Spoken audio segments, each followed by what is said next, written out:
நாங்கள் வெள்ளையங்கிரி மலை ஏற போகிறோம். இப்போ ஈசாக்கு எதிர்த்தாப்புல நிற்கிறோம். இங்கேருந்து வெள்ளையங்கிரி நடந்து போகிறோம்.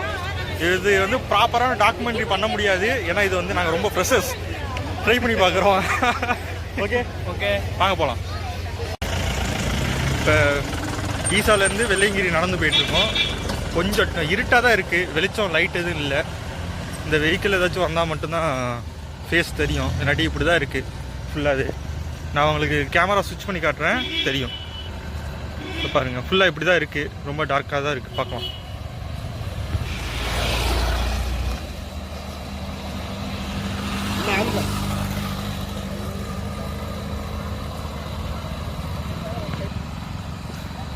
நாங்கள் வண்டியில் தான் வந்தோம். என் ஃப்ரெண்டு தான் சொன்னால் இங்கேருந்தே நடந்து போயிடலாண்டா அப்படின்னு. சரின்னு சொல்லிட்டு வண்டியை ஈசா ஸ்டாண்ட்லேயே போட்டு இப்போ நடந்துகிட்ருக்குறோம். ஏதாச்சும் புலி சிங்கம் எதுவும், சிங்கம் வராது, புலி சிறுத்தை எதுவும் வந்ததுன்னா இவனை மட்டும் தூக்கிட்டு போட்டோம். ஏன் உள்ள பன்னியெல்லாம் தெரியுது, இந்த இருட்லேயும் பன்னிங்க நடமாடுறது தெரியுது கொஞ்சம் கொஞ்சம். கேமராவில் கரெக்டாக தெரியாது, அதனால் நான் அதை காட்டல. பார்க்கலாம். வெள்ளையங்கிரி அடிவாரத்துக்கு வந்தாச்சு. இப்போ அன்னதானம் போடுறேன்னு சொன்னாங்க. நல்லா இப்போ போய் அன்னதானம் போடுறாங்களான்னு பார்க்க போகிறோம். போட்டாங்கன்னா சாப்பிட்டுட்டு அப்படியே ஏற வேண்டியதான் வெள்ளையங்கிரி. ஏடா? ஆமாம். அன்னதானம் வாங்கிட்டோம். என்னன்னு பார்த்தீங்கன்னா உப்புமா, அப்புறம் வந்து வெஜிடபிள் குருமா மாதிரி கொடுத்துருக்காங்க. என்னடா? அன்னதானம் சாப்பிட்டு முடிச்சிட்டோம். அருமையாக இருந்துச்சு. நான் வந்து உப்புமா போட்டிருந்தாங்க. நான் பொதுவாக உப்புமா சாப்பிட மாட்டேன், ஆனால் இவங்க கொடுத்துருந்த டேஸ்ட் வந்து ருசி வந்து ரொம்ப பிடிச்சிருந்ததுனால நான் முழுசாக சாப்பிட முடிச்சிட்டேன். அப்புறம் இன்னொன்று ஒரு விஷயம் கவர் பண்ணணுன்னா, இந்த அன்னதானத்தை ஸ்பான்சர் பண்ணுறவங்க வந்து சென்னை சில்க்ஸ், அது சொல்லணும்னு தோணுச்சு, அதனால் சொல்லியாச்சு. இந்த சென்னை சில்க்ஸ், ஸ்ரீகுமாரன் தங்க மாளிகை, அவங்க தான் அந்த அன்னதானத்தை வந்து ஸ்பான்சர் பண்ணுறாங்க. ரொம்ப நன்றி அவங்களுக்கு. நேராக வந்து செக்கிங் முடிச்சிட்டோம். வெள்ளையங்கிரி கீழே அடிவாரத்தில் பேக் செக் பண்ணுவாங்க, பிளாஸ்டிக் எதுவும் கொண்டு போகக்கூடாது, மற்றபடி இந்த ஹெல்த் இஷ்யூ இருக்காருன்னு ஜென்ரலைஸ்டாக கேட்பாங்க. செக்கிங்லாம் முடிச்சதுக்கப்புறம் கரெக்டாக பார்த்தீங்கன்னா இப்போ மணி 7:50 PM. இன்றைக்கி டேட் வந்து 6/2/2026 PM. இப்போ ஏற போகிறோம். ஃபஸ்ட்டு மலை கீழே நிற்கிறோம், அடிவாரத்தில் நிற்கிறோம். இது அடிவாரம், ஏற போகிறோம். வாங்க போகலாம். இந்த தடவை கூட்டம் கொஞ்சம் கம்மியாக இருக்குது. இது வந்து தேய்பிறைன்னு நினைக்கிறேன். இதே நீங்கள் சிவராத்திரி இல்லை பௌர்ணமி நேரத்தில் வந்தால் கூட்டம் ரொம்ப அதிகமாக இருக்கும். நம்ம நிம்மதியாக சாமி பார்த்து வரணும் அப்படின்னா கூட்டம் கொஞ்சம் கம்மியாக இருக்க நேரத்துலேயே சாமி பார்த்து வரதான் நல்லது. வெற்றிவேல் அரோகரா. உங்களுக்கு ஒரு ஜென்ரலைஸாக காட்டுறேன். வெள்ளையங்கிரி நைட்டில் லைட் ஹவுஸ்லாம் இருக்காது. இதே பௌர்ணமினா கொஞ்சம் வெளிச்சம் இருக்கும். இந்த டைமில் அதுவும் கிடையாது. உங்களுக்கு ஃபுல்லாகவே இப்படி தான் இருக்கும். அது கீழே தெரியுதுல கொஞ்சம் டாட்ஸ், அதெல்லாம் கிரவுண்டு. இது நம்ம அபிஜித்து. முடியும்டா, வந்துடலாம்டா, வா அப்படியே ரிலாக்ஸாக வா. அந்த ப்ரீத்திங் ப்ராக்டிக்ஸை மட்டும் கரெக்டாக பண்ணு. ஏறிக்கிட்டே இருக்கலாம், நிற்கே தேவையில்ல. அவ்வளோதான். இந்த தூரத்தில் இன்னொரு சின்ன ஒரு லைட்டிங் தெரியுது, அங்கே பர்சன் வராங்க, அவ்வளோதான். இப்படி தான் தெரிஞ்சுக்க முடியும். மற்றபடி கூட்டம் யார் இருக்கா, யார் என்ன எல்லாம் தெரியாது. அதனால் முடிஞ்ச அளவுக்கு வரும்போது ஒரு கேங்கோடு வாங்க. என்னோடய ஃபேஸே தெரியாதுன்னு நினைக்கிறேன். அபிஜித் கொஞ்சம் லைட் காட்டு. அதனால் முடிஞ்ச அளவுக்கு வரும்போது கேங்கோடு வாங்க. தனியாக வந்தீங்கன்னா கொஞ்சம் கஷ்டம்தான் உங்களுக்கு. பையன் லைட்டாக தொங்கிருச்சு. டேய், மென்டலி ப்ரிப்பேர் ஆகுட. அதுக்குள்ளே ஃபஸ்ட்டு கீழே எங்கே வருதுன்னு கேட்குறேன். அபிஜித்தே, ப்ரீத்தை கண்ட்ரோல் பண்ணிட்டு ஏறி போ. ஏறிடலாம். அபிஜித்தே என்னன்னு தெரில, பையன் யூஸ்வலாக ஃபிட்னஸ் பர்சன் தான். நாங்கள் ஃபஸ்ட்டு வருஷம் மலை ஏறுறப்ப பையன் மட்டும் மான்குட்டி மாதிரி துள்ளி போயிட்டு இருந்தான் எனக்கு முன்னாடி. இப்போ என்னன்னா கொஞ்சம் டயட்டு நல்லா எடுத்தான்.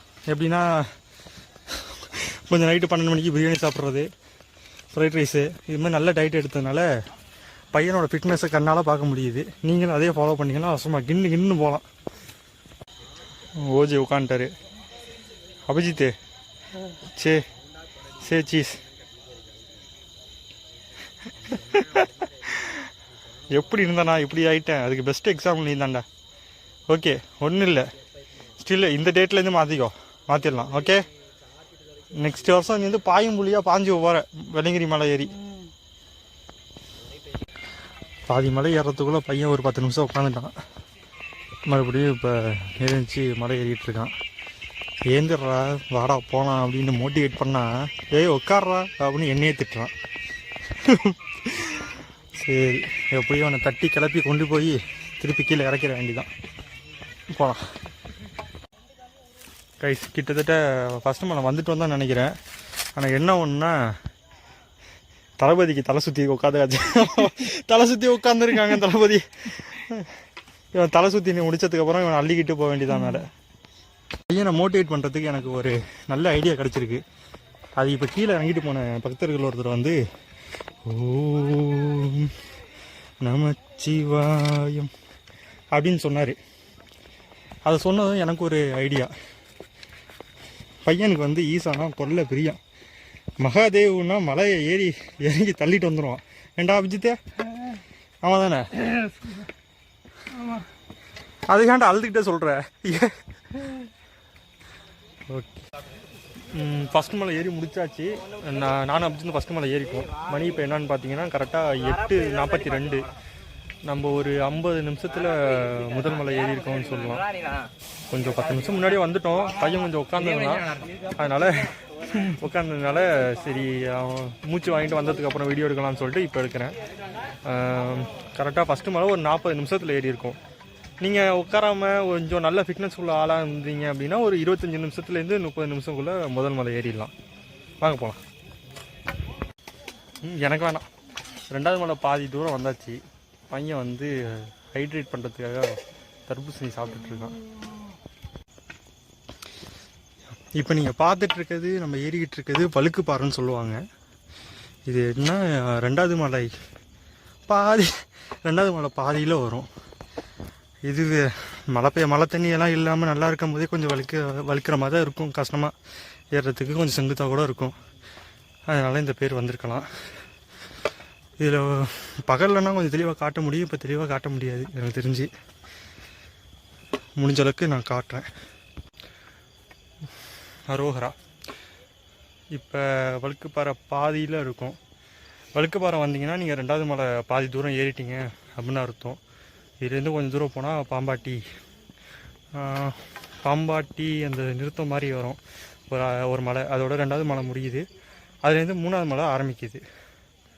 போயிடலாம் வாங்க. அரோகரா. இது வழுக்குப்பாறையிலேருந்து கோயம்புத்தூரோட வியூன்னு சொல்லலாம். சின்னதாக இருக்க எல்லாமே லைட்டு அந்த தூரத்தில் ஏர்போர்ட் மாதிரி தெரியுது. அதுவாக தான் இருக்கும்னு நினைக்கிறேன். இன்னும் கொஞ்சம் மேலே போனால் வியூ இன்னும் கொஞ்சம் பெட்டராக தெரியும். மொத்த கோயம்புத்தூரும் தெரியும். மேலே போய் காட்டுறேன். இப்போ வழுக்குப்பாறையிலேருந்து தான் இப்போ காட்டிகிட்ருக்கேன். இது நம்ம இருக்கிறது இப்போ வந்து பாம்பாட்டி சித்தர் குகை. பாம்பாட்டி சித்தர் குகைக்கு வந்துட்டோம். தொட்டு வணங்கிப்போம். இங்கே திருநீர் மலை இருக்குது. அதையும் உங்களுக்கு நான் காட்டுறேன். இது வந்து கொட்டின திருநீர் தான். ஆனால் மலையில் போகிற வழியில் மலையே திருநீர் மலை இருக்குது. அரோகரா. அதை நான் போகிற வழியில் காட்டுறேன். நம்ம அந்த பாம்பாட்டி சித்தர் குகைகிட்ட வந்த பேர் 2வது மலை முடிஞ்சது. இப்போ 3வது மலையில் இருக்கோம்.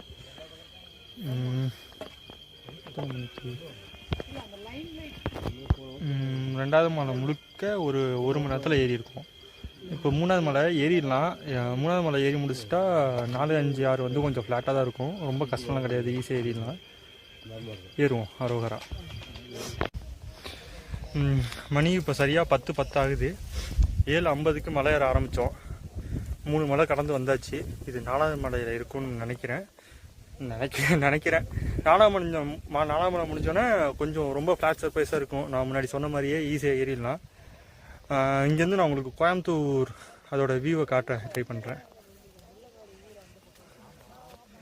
இதுதான் கோயம்புத்தூரோட வியூவு. மொத்த கோயம்புத்தூரும் தெரியுமா உங்களுக்கு தூரத்துலேருந்து இங்கே வரைக்கும். இது வந்து பக்கத்தில் உள்ள டேம். எனக்கு தெரிஞ்சு டேம் பேர் எனக்கு மறந்து போச்சு. ஆனால் இது பக்கத்தில் உள்ள டேம் இது தான் கோயம்புத்தூர். இந்த வீடியோ போஸ்ட் பண்ணுவானா என்னன்னு தெரியல. போஸ்ட் பண்ணால் ஒரு பிக்சர் நான் உங்களுக்கு சேர்த்து இதில் வைக்கிறேன், பார்த்துக்கங்க.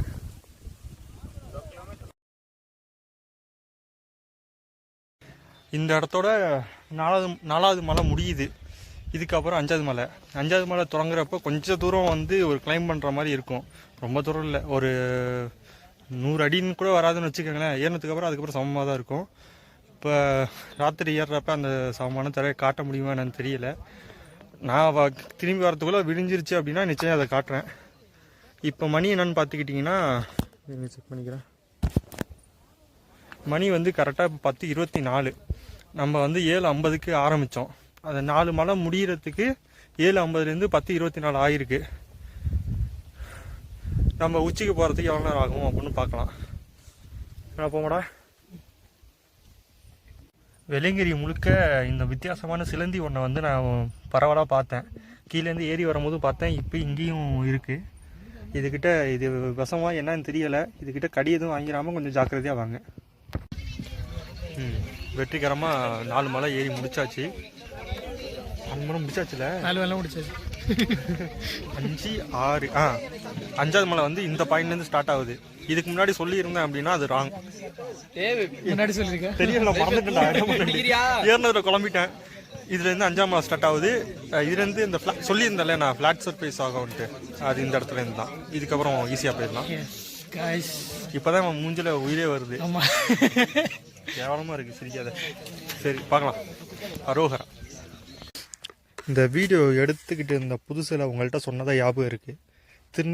திருநீர் மலை வரும், அதை நான் காட்டுறேன் அப்படின்னு சொல்லிட்டு. இதை பாருங்கள். இதெல்லாம் யாரோ கொட்டி வச்ச திருநீர் இல்லை.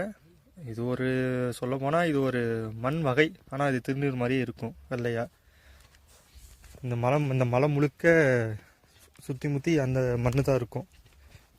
அது திருநீர் மண் கூட சொல்லலாம். அரோகரா. 6 மலை ஏறி இறங்கி முடிச்சாச்சு. இன்னும் ஒரு 7வது மலை மட்டும் இருக்குது. அந்த பின்னாடி சின்ன சின்ன ஒலிகள் தெரியும்னு நினைக்கிறேன். அதுதான் பக்தர்கள் ஏறிட்டு இருக்காங்க 7வது மலை மேலே. இப்போ சரியாக மணி என்னன்னு பார்த்தீங்கன்னா ராத்திரி 11:30. 7:50க்கு நம்ம ஏற ஆரம்பித்தோம். அப்படி பார்த்தாலும் 8, 9, 10, 4 மணி நேரம் 10 நிமிஷத்தில் வந்து 10 நிமிஷம் 40 நிமிஷத்துக்கிட்ட வந்திருக்கோம் ஏறுறதுக்கு மட்டும். இன்னும் 7வது மலை ஏறி முடிக்கலை. இப்போ ஏறணும். மேலே ஏறிட்டு எத்தனை மணிக்கு போய் சாமி பார்த்தோம் எல்லாத்தையும் வந்து பதிவிடுறேன். நன்றி.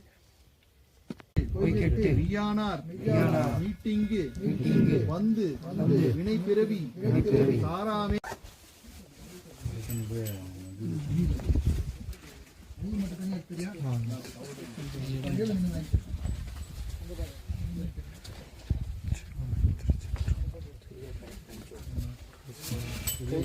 நவீன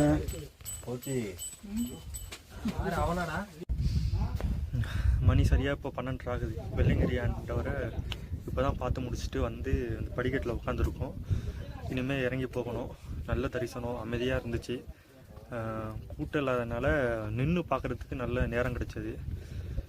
நீங்களும் வந்து வெள்ளையங்கிரி ஆண்டவரை பாருங்கள், பார்க்க முடிஞ்சவங்க. இல்லை, போன வருஷம் இதே நேரத்துக்கு இங்கே வந்தப்போ சரியான குளிர், லாவெலும்பெல்லாம் வலிக்க ஆரம்பிச்சிட்டு. இந்த வருஷம் குளிர் பரவாயில்லன்னு தோணுது. போன வருஷத்தை ஒப்பிட்டு பார்க்கையில இந்த வருஷம் பரவாயில்ல, குளிர் கொஞ்சம் தேவையில்லாமல் இருக்குது.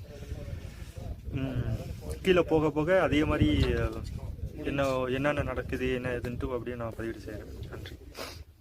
அரோகரா. வெள்ளையங்கிரி மலை ஒரு வழியாக ஏறி இறங்கிட்டோன்னு சொல்லலாம். மணி வந்து இப்போ சரியாக 4:34. இன்னும் எண்ணி ஒரு 30 படி இருக்கும். 30 படியில் இறங்கிடுவோம். நம்ம உங்களுக்கு கேமரா ஸ்விட்ச் பண்ணி காட்டுறேன். இந்த அவ்வளோதான்.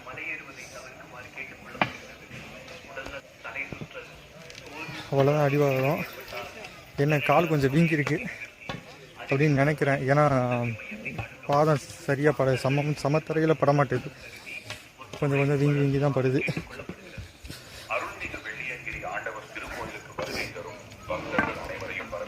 அவ்வளோதான், வர போகிறோம். முழுமையான உடல் தகுதி உள்ளவர்கள்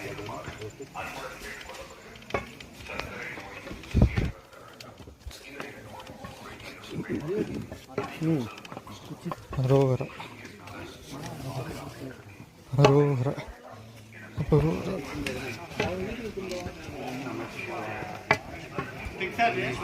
அரோகரா அரோகரா அரோகரா ஓம் நமச்சிவாய. ஒரு வழியாக வெள்ளங்கிரி மலை ஏறி இறங்கியாச்சு. பயணம் நல்லபடியாக முடிஞ்சது. என்ன காலு கொஞ்சம் வலிக்குது, இடுப்பு வலிக்குது, ஷோல்டர் வலிக்குது, அவ்வளோதான். மற்றபடி எல்லாம் ஓகே. நாங்கள் வீட்டுக்கு போக போகிறோம், போய் தூங்க போகிறோம், அவ்வளோதான் முடிஞ்சிச்சு. பார்க்கலாம். அரோகரா.